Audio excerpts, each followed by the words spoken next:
అందరికీ నమస్కారం అండి.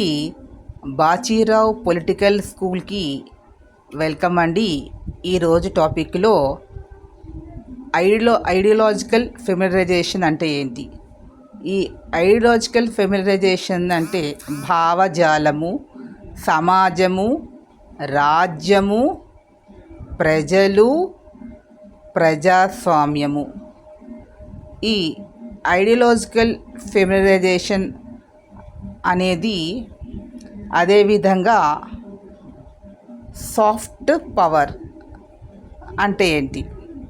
ఇక్కడ ఈ భావజాలము అనేది చాలా ముఖ్యం.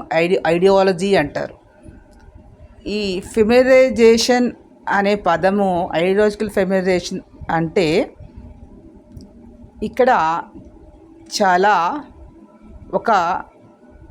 ఒక రాజ్యము తన రాజ్యంలో ఉన్న ప్రజలందరికీ కూడా ఒక సిద్ధాంతాన్ని చెప్పి అందరూ కూడా ఆ సిద్ధాంతాన్ని అవలంబించి అనుసరించే విధంగా, అంటే సామాజిక, రాజకీయ, ఆర్థిక, సాంస్కృతిక విషయాలలో ప్రజలకి ఒక విధానము, ఒక సిద్ధాంతపరమైనటువంటి విషయాన్ని తెలియజెప్పి తద్వారా ఆ ప్రాంతంలో ఉన్న ప్రజలందరూ కూడా అదే విధానాన్ని అవలంబించి అనుసరించేలా నెమ్మదిగా చేయడం అనేటటువంటిది. ఇక్కడ ఎవరిని కూడా బలవంతంగానో ఖచ్చితంగా చెయ్యాలి అని ఏమీ చెప్పరు.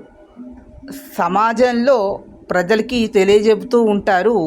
వేటి ద్వారా అంటే పుస్తకాల ద్వారా, అంటే ఎడ్యుకేషన్, విద్యా వ్యవస్థ ద్వారా తెలియజెప్తూ వాటిని ఆ విధంగా మార్పు చేయడం అనేటటువంటి. ఈ వీడియో మీకు నచ్చినట్టు లైక్ చేయండి, షేర్ చేయండి, సబ్స్క్రైబ్ చేసుకుని వచ్చిన లైక్ ఇచ్చి ఎంకరేజ్ చేయండి.